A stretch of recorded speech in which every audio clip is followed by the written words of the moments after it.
ओम शांति।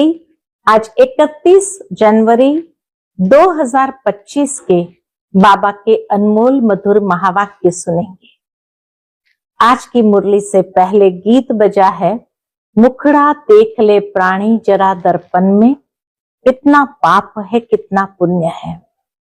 तो आज की बाबा की मुरली पाप और पुण्य कितना है, उसके लिए बाबा कहे सेल्फ रियलाइजेशन करो और स्वयं का पोतामेल चेक करो कि किसी को दुख तो नहीं देते हैं, कहीं कोई पाप कर्म तो नहीं हो जाते हैं, किसी पर कुदृष्टि तो नहीं जाती है, सच का खाता जमा कितना किया है। तो आज की मुरली रियलाइजेशन की और सेल्फ चेकिंग करके स्वयं को परिवर्तन करने के ऊपर बाबा ने चलाई है। सुनते हैं आज के बाबा के अनमोल मधुर महावाक्य। मीठे बच्चे, पुण्य आत्मा बनना है तो अपना पोतामेल देखो कि कोई पाप तो नहीं होता है, सच का खाता जमा है। आज की मुरली से प्रश्न है, सबसे बड़ा पाप कौन सा है? उत्तर है, किसी पर भी बुरी दृष्टि रखना यह सबसे बड़ा पाप है। तुम पुण्य आत्मा बनने वाले बच्चे किसी पर भी बुरी दृष्टि यानी विकारी दृष्टि नहीं रख सकते। जांच करनी है, हम कहां तक योग में रहते हैं, कोई पाप तो नहीं करते हैं। ऊंच पद पाना है तो खबरदारी रखो कि जरा भी कुदृष्टि न हो। बाप जो श्रीमत देते हैं उस पर पूरा चलते रहो। आज की मुरली से पहले गीत बजा है, मुखड़ा देख ले प्राणी जरा दर्पण में, कितने पाप है कितने पुण्य है। ओम शांति। बेहद का बाप अपने बच्चों को कहते हैं, बच्चे अपने भीतर जरा जांच करो। यह तो मनुष्य को मालूम रहता है कि हमने सारे जीवन में कितने पाप कितने पुण्य किए हैं। रोजाना अपना पोतामेल देखो, कितने पाप और कितने पुण्य किए हैं। किसको रंज यानी नाराज तो नहीं किया, ये भी चेकिंग करनी है कि किसी को नाराज तो नहीं किया। हर एक मनुष्य समझ सकते हैं हमने लाइफ में क्या क्या किया है, कितना पाप किया है, कितना दान पुण्य आदि किया है। मनुष्य यात्रा पर जाते हैं तो दान पुण्य करते हैं, कोशिश करके पाप नहीं करते हैं। यात्रा पर भी जाते हैं तो मनुष्य कोशिश करते हैं कि कोई पाप नहीं करे। तो बाप बच्चों से ही पूछते हैं, कितने पाप कितने पुण्य किए हैं। अभी तुम बच्चों को पुण्य आत्मा बनना है, कोई भी पाप नहीं करना है। पाप भी अनेक प्रकार के होते हैं। कोई पर बुरी दृष्टि जाती है तो यह भी पाप है। बुरी दृष्टि होती ही है विकार की, वह है सबसे खराब। कभी भी विकार की दृष्टि नहीं जानी चाहिए। अक्सर करके स्त्री पुरुष की तो विकार की ही दृष्टि होती है, कुमार कुमारी की भी कहां न कहां विकार की दृष्टि उठती है। अब बाप कहते हैं ये विकार की दृष्टि नहीं होनी चाहिए, नहीं तो तुमको बंदर कहना पड़े। बाबा कहे अगर दृष्टि खराब है तो उसको चंचलता कहेंगे तो तुमको बंदर कहना पड़े।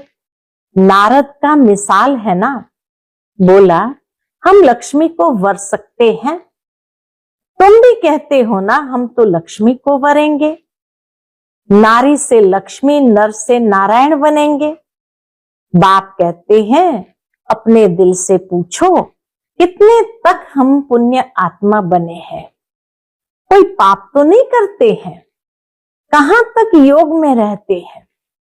तुम बच्चे तो बाप को पहचानते हो, तब तो यहां बैठे हो ना।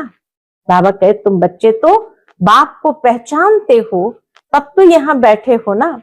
दुनिया के मनुष्य थोड़ी बाबा को पहचानेंगे कि ये बाप दादा है।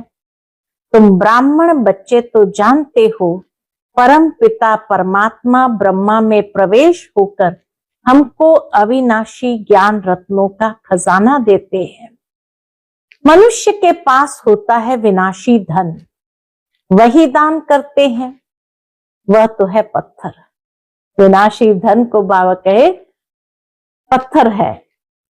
यह है ज्ञान के रत्न। ज्ञान सागर बाप के पास ही रत्न है। यह एक एक रत्न लाखों रुपए का है। रत्नागर बाप से ज्ञान रत्न धारण कर और फिर इन रत्नों का दान करना है। जितना जो लेवे और देवे उतना ऊंच पद पाए। तो बाप समझाते हैं, अपने अंदर देखो हमने कितने पाप किए हैं।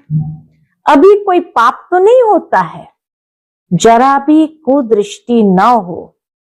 बाप जो श्रीमत देते हैं उस पर पूरा चलते रहे। बाप जो श्रीमत देते हैं उस पर पूरा चलते रहे, ये खबरदारी चाहिए। माया के तूफान तो भल आए, परंतु कर्मेंद्रिय से कोई विकर्म नहीं करना है।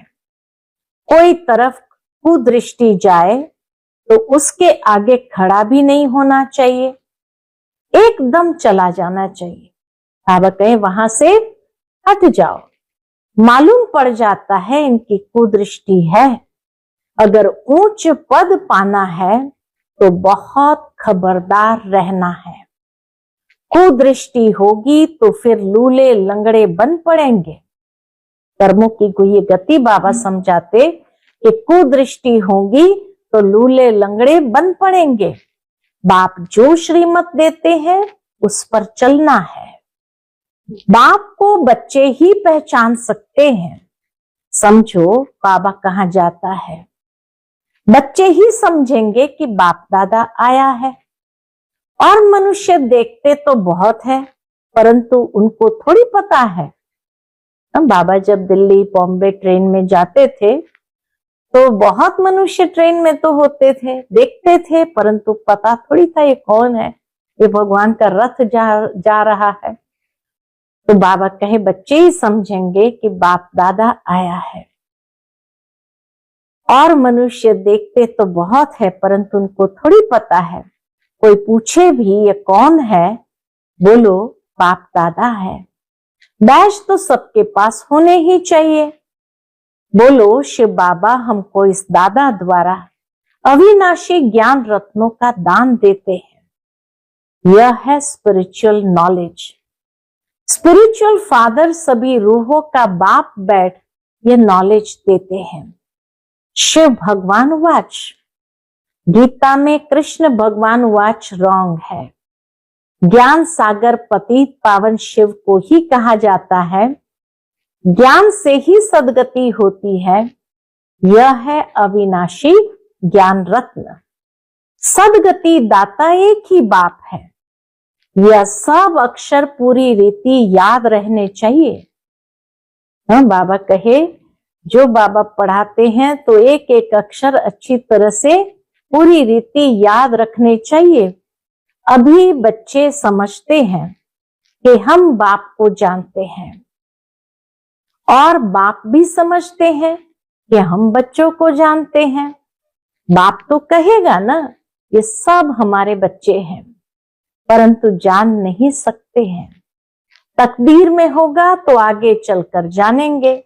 बाबा तो सारी दुनिया के बच्चों के लिए कहते हैं ये सब हमारे बच्चे हैं, परंतु वो जानते नहीं है। बाबा के तकदीर में होगा तो आगे चलकर जानेंगे। समझो ये बाबा कहाँ जाता है। कोई पूछते हैं कि ये कौन है, जरूर शुद्ध भाव से ही पूछेंगे। अक्षर ही ये बोलो कि बाप दादा है। बेहद का बाप है निराकार। वह जब तक साकार में न आए तब तक बाप से वर्षा कैसे मिले।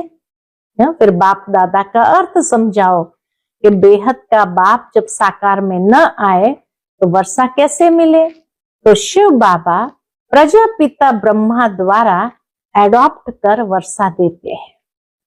यह प्रजापिता ब्रह्मा और यह बीके है। पढ़ाने वाला ज्ञान का सागर है, उनसे ही वर्षा मिलता है। यह ब्रह्मा भी पढ़ता है। यह ब्राह्मण से फिर देवता बनने वाला है। कितना सहज है समझाना। कोई को भी बैच पर समझाना अच्छा है। बोलो बाबा कहते हैं मुझे याद करो तो तुम्हारे विकर्म विनाश हो जाएंगे, पावन बन और पावन दुनिया में चले जाएंगे। ये पतित पावन बाप है ना।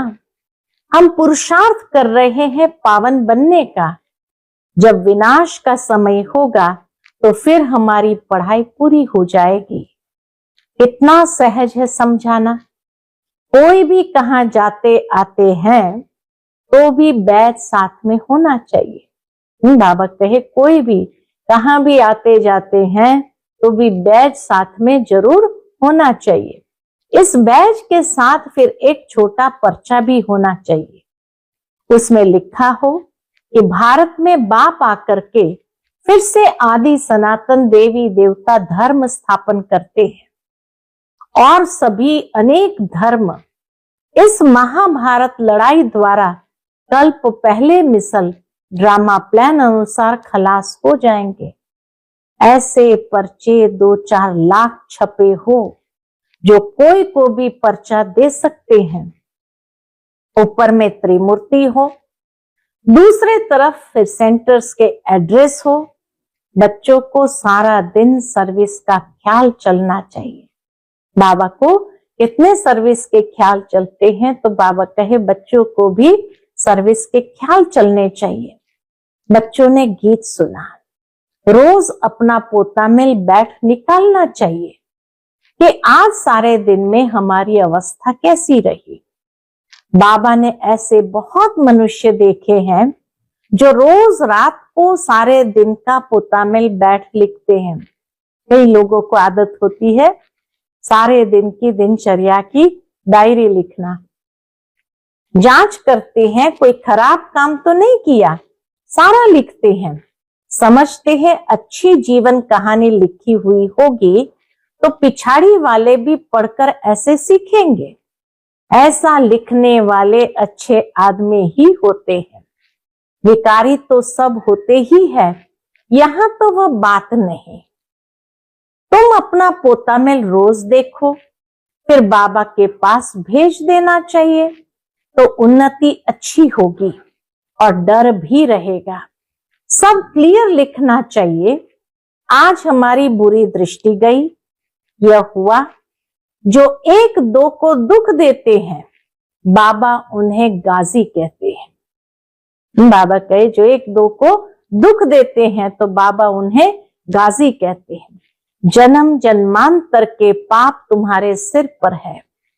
अभी तुमको याद के बल से पापों का बोझ उतारना है। इसलिए रोज देखना चाहिए हमने सारे दिन में किसी को दुख तो नहीं दिया। इससे पाप बन जाता है। किसी को दुख भी दिया तो इससे भी पाप बन जाता है। बाप कहते बच्चे किसी को दुख मत दो, अपनी पूरी जांच करो हमने कितना पाप कितना पुण्य किया है। जो भी मिले सबको ये रास्ता बताना ही है। सबको बहुत प्यार से बोलो, बाप को याद करना है और पवित्र बनना है। गृहस्थ व्यवहार में रहते कमल फूल समान पवित्र बनना है। बल तुम संगम पर हो, परंतु यह तो रावण राज्य है ना। इस मायावी विषय वैतरणी नदी में रहते कमल फूल समान पवित्र बनना है। कमल फूल बहुत बाल बच्चों वाला होता है। कमल का पुष्प जो है नीचे उसकी पूरी गृहस्थी है, बहुत बाल बच्चों वाला होता है, फिर भी पानी से ऊपर रहता है। गृहस्थी है, बहुत चीजें पैदा करता है। ये दृष्टांत तुम्हारे लिए भी है। विकारों से न्यारा होकर रहो या एक जन्म पवित्र रहो तो फिर यह अविनाशी हो जाएगा। तुमको बाप अविनाशी ज्ञान रत्न देते हैं। बाकी तो सब है पत्थर। वो लोग तो भक्ति की ही बातें सुनाते हैं। ज्ञान सागर पतित पावन तो एक ही है, तो ऐसे बाप से बच्चों का कितना लव रहना चाहिए। ऐसे बाप से बच्चों का कितना लव रहना चाहिए। बाप का बच्चों से, बच्चों का बाप से लव रहता है, बाकी और कोई से कनेक्शन नहीं। सौतेले वह है जो बाप की मत पर पूरा नहीं चलते हैं, रावण की मत पर चलते हैं। तो राम की मत थोड़ी ठहरी। जब रावण की मत पर चलते हैं तो बाबा कहे राम की मत थोड़ी ठहरी। आधा कल्प है रावण संप्रदाय, इसीलिए इसको भ्रष्टाचारी दुनिया कहा जाता है। अब तुम्हें और सबको छोड़ एक बाप की मत पर चलना है। बीके की मत मिलती है, सो भी जांच करनी होती है कि ये मत राइट है व रॉन्ग है। तुम बच्चों को राइट और रॉन्ग समझ भी अभी मिली है। जब राइटियस आए तभी राइट और रॉन्ग बताए। राइटियस तो एक परमात्मा है, तो राइटियस बाप जब आते हैं तभी समझ देते हैं राइट क्या है, रॉन्ग क्या है। बाप कहते तुमने आधा कल्प ये भक्ति मार्ग के शास्त्र सुने हैं, अब मैं तुमको जो सुनाता हूं ये राइट है या वह राइट है। वह कहते ईश्वर सर्वव्यापी है, मैं कहता हूं मैं तो तुम्हारा बाप हूं। अब जज करो कौन राइट है। यह भी बच्चों को ही समझाया जाता है ना। जब ब्राह्मण बने तब समझे। रावण संप्रदाय तो बहुत है, तुम तो बहुत थोड़े हो, उनमें भी नंबरवार है। अगर कोई कुदृष्टि है, बाबा कहे अगर कोई कुदृष्टि है तो भी उनको रावण संप्रदाय कहा जाएगा। राम संप्रदाय का तब समझा जाए जब सारी दृष्टि बदलकर दैवी बन जाए। अपनी अवस्था से हर एक समझ तो सकते हैं ना। पहले तो ज्ञान था नहीं, अभी बाप ने रास्ता बताया है, तो देखना है अविनाशी ज्ञान रत्नों का दान करता रहता हूं। बाबा कहे स्वयं को देखो, अविनाशी ज्ञान रत्नों का दान करता रहता हूं। भक्त लोग दान करते हैं विनाशी धन का, अभी तुमको दान करना है अविनाशी धन का, न कि विनाशी। अगर विनाशी धन है तो अलौकिक सेवा में लगाते जाओ। पतित को दान करने से पतित ही बन जाते हो। अभी तुम अपना धन दान करते हो तो उसका एवजा फिर 21 जन्मों के लिए नई दुनिया में मिलता है। यह सब बातें समझने की है। बाबा सर्विस की युक्तियां भी बतलाते रहते हैं। सब पर रहम करो। गाया हुआ भी है, परम पिता परमात्मा ब्रह्मा द्वारा स्थापना करते हैं, परंतु अर्थ नहीं समझते।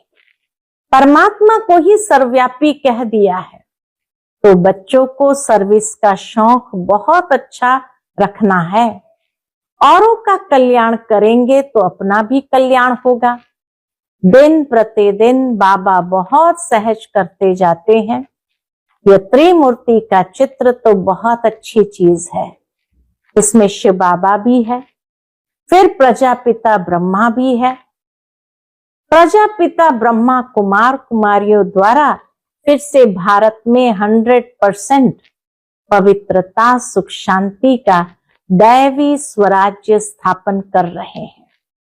बाबा कहे प्रजापिता ब्रह्मा कुमार कुमारियों द्वारा शिव बाबा भारत में 100% पवित्रता सुख शांति का दैवी स्वराज्य स्थापन कर रहे हैं। बाकी अनेक धर्म इस महाभारत लड़ाई से कल्प पहले मुआफिक विनाश हो जाएंगे। ऐसे ऐसे पर्चे छपवाकर बांटने चाहिए। बाबा कितना सहज रास्ता बताते हैं। प्रदर्शनी में भी पर्चे दो, पर्चे द्वारा समझाना सहज है। बाबा कहे किसी को भी जब मिलते हो पर्चा दो, पर्चे के द्वारा समझाना सहज है। पुरानी दुनिया का विनाश तो होना ही है, नई दुनिया की स्थापना हो रही है। एक आदि सनातन देवी देवता धर्म की स्थापना हो रही है। बाकी यह सब विनाश हो जाएंगे कल्प पहले मुआफिक। बाबा स्मृति दिलाते हैं, कल्प पहले मुआफिक सब समाप्त हो जाएंगे और एक आदि सनातन देवी देवता धर्म की स्थापना हो जाएगी। कहां भी जाओ, पॉकेट में भी पर्चे और बैजेस सदैव पड़े रहे। सेकंड में जीवन मुक्ति गाई हुई है। बोलो, यह है बाप, यह दादा। उस बाप को याद करने से ये सतयुगी देवता पद पाएंगे। पुरानी दुनिया का विनाश, नई दुनिया की स्थापना। विष्णुपुरी नई दुनिया में फिर उन्हों का राज्य होगा, इन्हों का, लक्ष्मी नारायण का राज्य होगा। कितना सहज है। तीर्थों आदि पर मनुष्य जाते हैं, कितने धक्के खाते हैं। आर्य समाजी आदि भी ट्रेन भरकर जाते हैं। इसको कहा जाता है धर्म के धक्के। वास्तव में है अधर्म के धक्के। धर्म में तो धक्के खाने की दरकार ही नहीं। धर्म माना धारणा, तो धारणा करने में धक्का खाने की दरकार नहीं। बाबा कहे, तुम तो पढ़ाई पढ़ रहे हो। भक्ति मार्ग में मनुष्य क्या क्या करते रहते हैं। बच्चों ने गीत में भी सुना। कौन सा गीत था आज? मुखड़ा देख ले प्राणी जरा दर्पण में। ये मुखड़ा तुम्हारे सिवाय तो कोई देख नहीं सकते। वास्तव में आत्मा का मुखड़ा देखने की बात है। भगवान को भी तुम दिखला सकते हो। यह है ज्ञान की बातें। तुम मनुष्य से देवता, पाप आत्मा से पुण्य आत्मा बनते हो। दुनिया इन बातों को बिल्कुल नहीं जानती। ये लक्ष्मी नारायण स्वर्ग के मालिक कैसे बने, ये किसी को पता नहीं है। तुम बच्चे तो सब जानते हो, किसको बुद्धि में तीर लग जाए तो बेड़ा ही पार हो जाए। तीर लग जाए तो बेड़ा ही पार हो जाए। अच्छा, मीठे मीठे सिकिलते बच्चों प्रति माता पिता बाप दादा का याद प्यार और गुड मॉर्निंग। रूहानी बाप की रूहानी बच्चों को नमस्ते। हम सभी रूहानी बच्चों की रूहानी माता पिता बाप दादा को याद प्यार, गुड मॉर्निंग और नमस्ते नमस्ते। शुक्रिया बाबा, शुक्रिया। आज की मुरली से धारणा के लिए मुख्य सार है। पहली पॉइंट, अगर विनाशी धन है तो उसको सफल करने के लिए अलौकिक सेवा में लगाना है। अविनाशी धन का दान भी जरूर करना है। दूसरी पॉइंट, अपने पोतामेल में देखना है। क्या क्या देखना है? अपने पोतामेल में देखना है कि हमारी अवस्था कैसी है। सारे दिन में कोई खराब काम तो नहीं होते हैं, एक दो को दुख तो नहीं देते हैं, किसी पर कुदृष्टि तो नहीं जाती है। ये सारी चीजें अपने पोतामेल में देखना है। आज का बाप दादा का मधुर वरदान हम बच्चों के प्रति है। डबल लाइट बन, सर्व समस्याओं को हाई जंप दे पार करने वाले तीव्र पुरुषार्थी भव। डबल लाइट बन, सर्व समस्याओं को हाई जंप दे पार करने वाले तीव्र पुरुषार्थी भव। सदा स्वयं को अमूल्य रत्न समझ बाप दादा के दिल की डिब्बी में रहो, अर्थात सदा बाप की याद में समाये रहो, तो किसी भी बात में मुश्किल का अनुभव नहीं करेंगे। सब बोझ समाप्त हो जाएंगे। इसी सहज योग से डबल लाइट बन, पुरुषार्थ में हाई जंप देकर तीव्र पुरुषार्थी बन जाएंगे। जब भी कोई मुश्किल का अनुभव हो तो बाप के सामने बैठ जाओ और बाप दादा के वरदानों का हाथ स्वयं पर अनुभव करो। इससे सेकंड में सर्व समस्याओं का हल मिल जाएगा। आज का स्लोगन है, सहयोग की शक्ति असंभव को भी संभव बना देती है। यही सेफ्टी का किला है। सहयोग की शक्ति असंभव को भी संभव बना देती है। यही सेफ्टी का किला है। आज का अव्यक्त इशारा, अपनी शक्तिशाली मनसा द्वारा सकाश देने की सेवा करो। समय प्रमाण चारों ओर सकाश देने का, वाइब्रेशन देने का, मनसा द्वारा वायुमंडल बनाने का कार्य करना है। अभी इसी सेवा की आवश्यकता है। जैसे साकार रूप में देखा, कोई भी ऐसी लहर का समय जब आता था तो दिन रात सकाश देने, निर्बल में बल भरने का अटेंशन रहता था। समय निकाल आत्माओं को सकाश देने की सेवा चलती थी। ऐसे फॉलो फादर करो। अच्छा, ओम शांति।